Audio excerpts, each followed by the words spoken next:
Mga ining, mga tutoy, mga marites of the universe with class and style.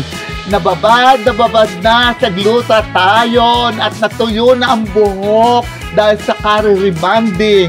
Humawak na kayo sa inyong mga upuan at sa inyong mga bangs. Dahil eto na, ang hindi pa nyo napapanood sa excerpts ng aming interview ng R&R, Ricky and Renee, tinate namin ito nung last February 2025, bago ang Tony Talks interview. Maraming pasabog dito, tandaan niyo yan ha.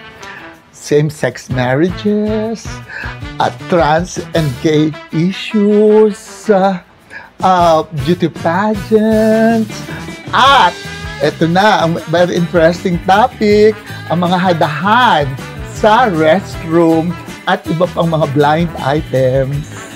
Reminder ha, ito lang ha, please, reminder ko lang sa inyo. Kanya-kanya tayo ng opinion. Kanya-kanya tayo ng henerasyon. Kanya-kanya tayo ng background. Around 15 minutes lang naman ito eh. Kaya please see to it na panoorin ninyo ito from start to finish. So again, I'm inviting you to watch, like, share, subscribe, at mag-comment na rin kayo. Tatanggapin namin kung ano man yung gustong sabihin. Ito na nga ito mga interview. Okay. Interview proper nito. Ano ang pananaw mo? Bago ako magsagot ng pananaw, natanong ko, ikaw muna ha. Siyempre ko, tinatanong ko eh. Okay. Same sex, your thoughts? Marriage. Alam mo, Rene, nawala yung ko ng marriage. Alam mo, Rene, sabi nga ng mga nag-opinion at nagmamasim, hayaan na lang natin silang forever maging maasim. Kasi ang same-sex marriage ay bigyan na lang natin sa babae at sa lalaki. Dahil yan ang sinabi ng Panginoon Diyos. I agree.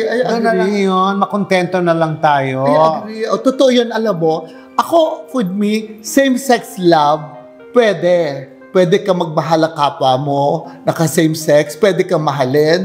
Pero yung gagamitin mo pa ang simbahan, wag na. Yung mga traditional, palagay ko, ito, siguro, itong basher nito, aariban na naman ito.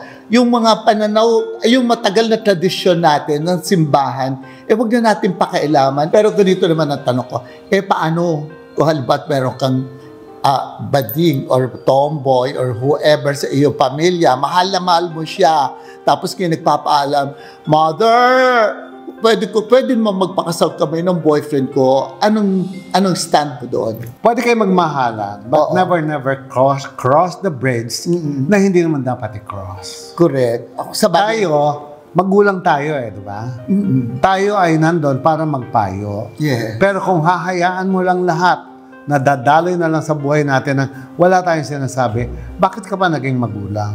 Tama. Oo. Kailangan talaga meron kang may impart ka sa iyong mga bata, sa iyong mga susunod na henerasyon na something you learn from the past na hindi naman na nakatulong sa atin, which hindi na matatanggal. Oo.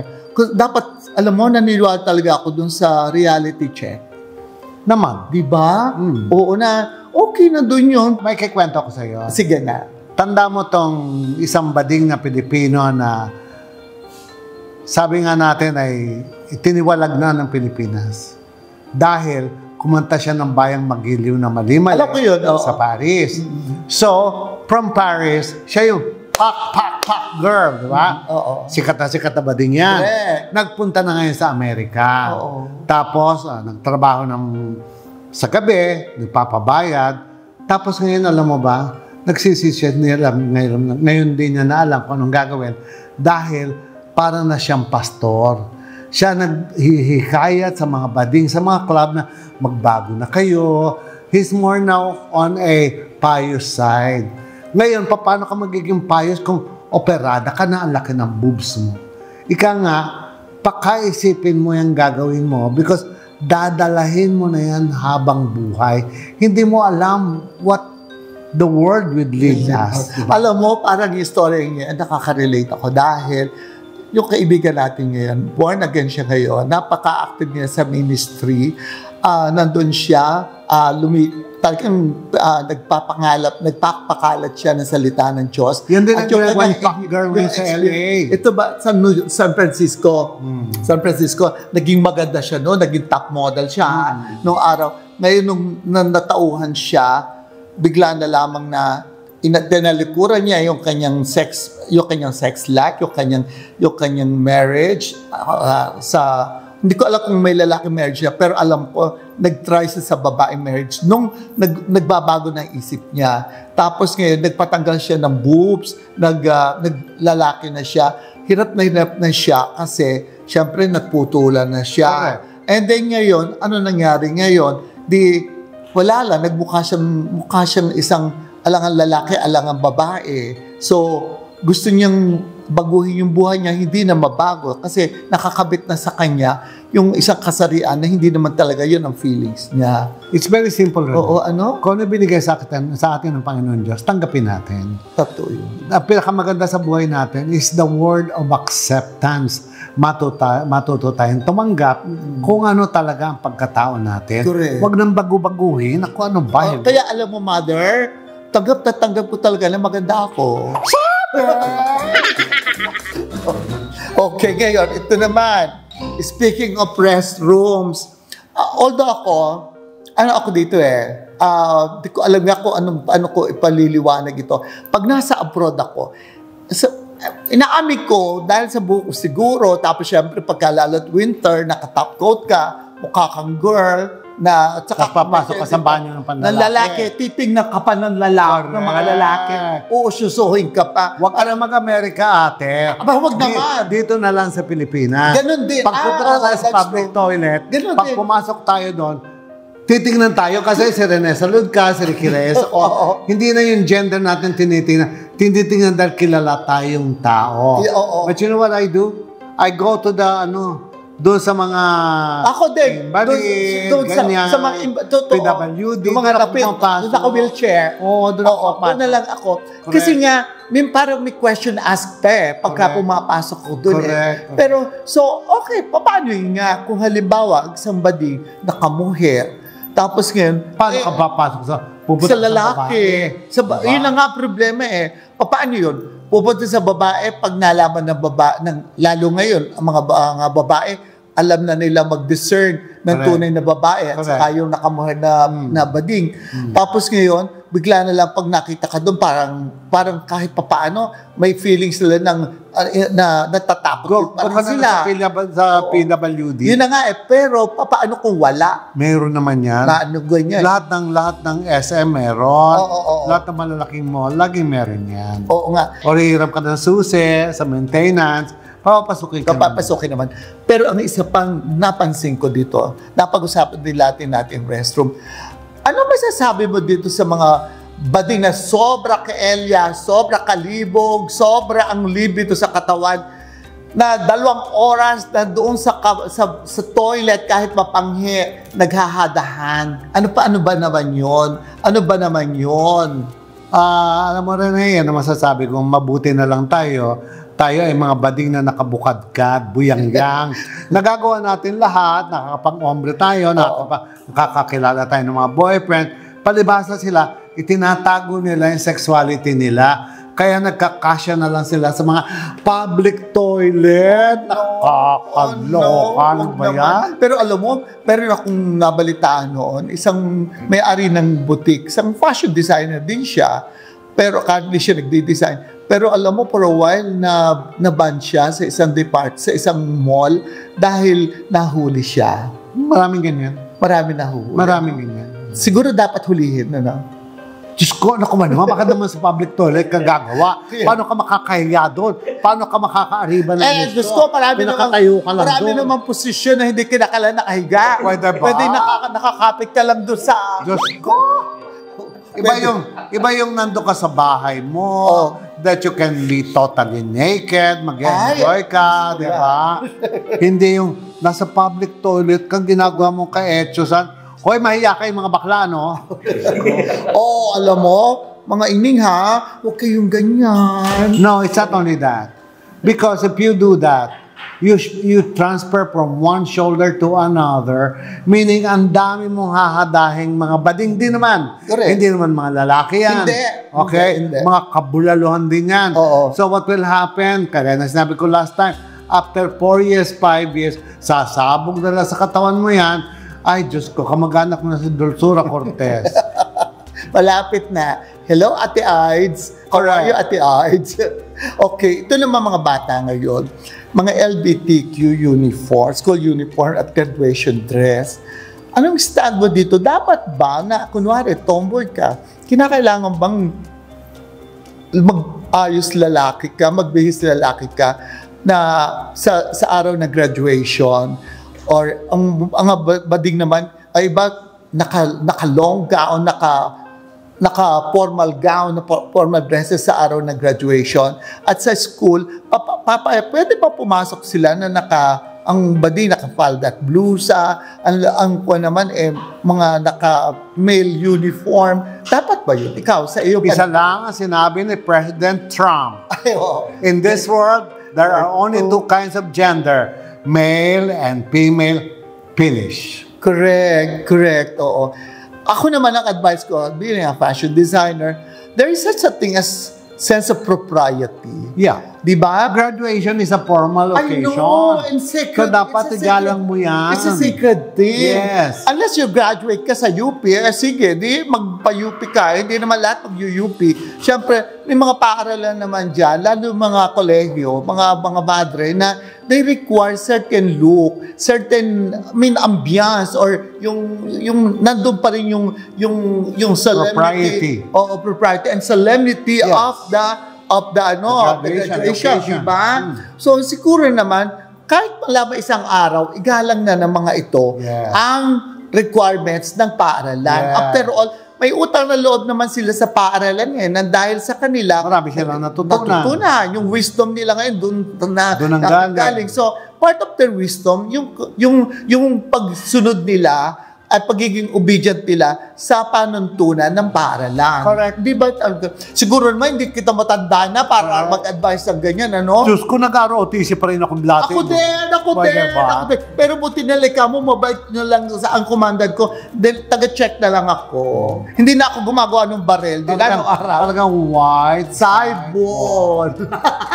Pero mabuti naman yung dinadaanan mo lahat. Oo. Kasi pag dumating yung oras na kailangan may pag-usapan, may masasabi ka. Correct. Kasi hindi mo dadaanan lahat yan, magiging mangmang ka, pag may nag-uusap, nakatanga. Nakatanga ka, totoo yan. At saka, doon sa mga next generation mo na, yung mga pamakin at saka apo, you have something to say about the items in life. Yes. Saka alam mo, natatad ba ako noon?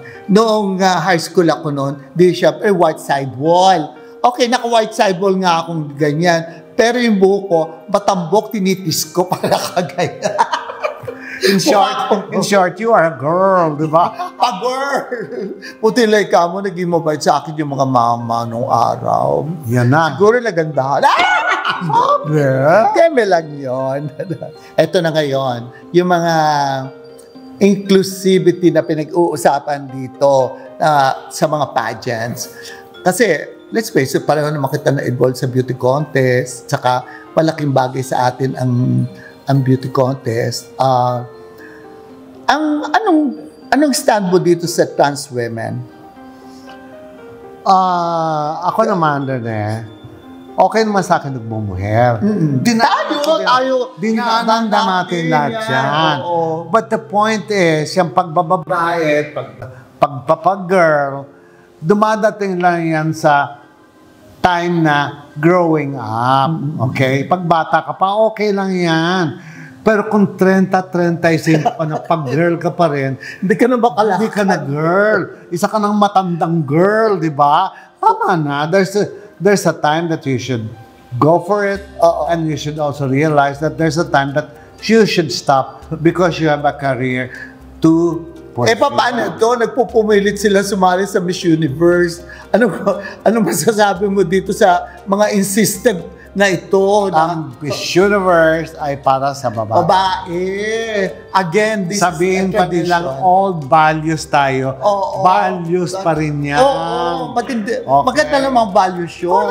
At saka ganito, let's face it, Miss, the word Miss is talaga doon sa biologically born women, di ba? Yeah. So ngayon, siguro dapat lang talaga na yung word ng Miss Universe na yan is ibigay mo na talaga sa tunay na babae. At anyway, marami naman may beauty contest na para sa mga magaganda mga trans, right? Meron mga, di ba may mga Tiffany girls nga sa Thailand? Exactly, na pagkagaganda ng production. Correct. At saka sikat. Correct. Sana gano'n na lang, mag-stick na lamang sila doon. Well, Kasi sometimes, hindi ko masyadong gusto si Trump pero sa sinabi niyo, there are only two genders, a man and a woman. And I agree with that. Correct. Kasi nga, kung halimbawa, kung ikaw ay isang woman, dapat ang kalaban mo, kapwa mo woman.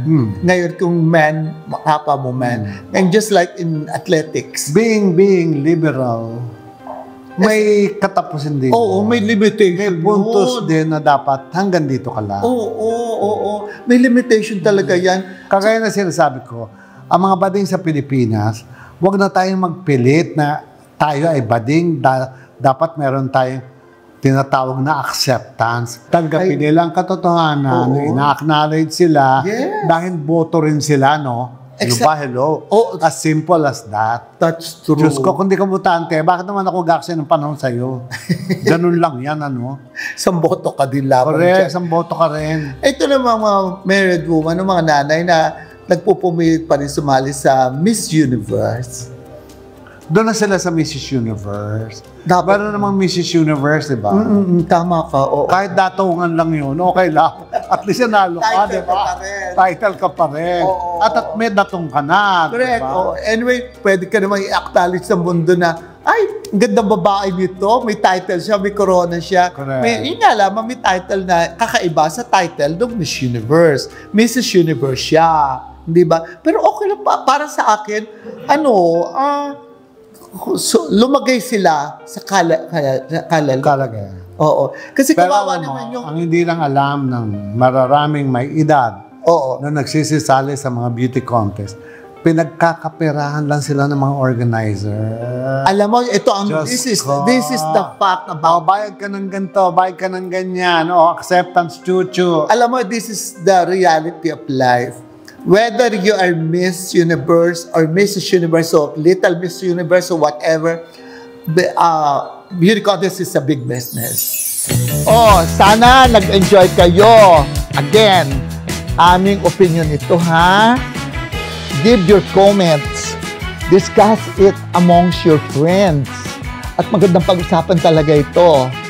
And don't forget to like, share, and subscribe dito sa PH Time. Abangan ang mga future namin chikahan dito, mga marites with style and class. Dito lamang sa Rene Salud, Philippines!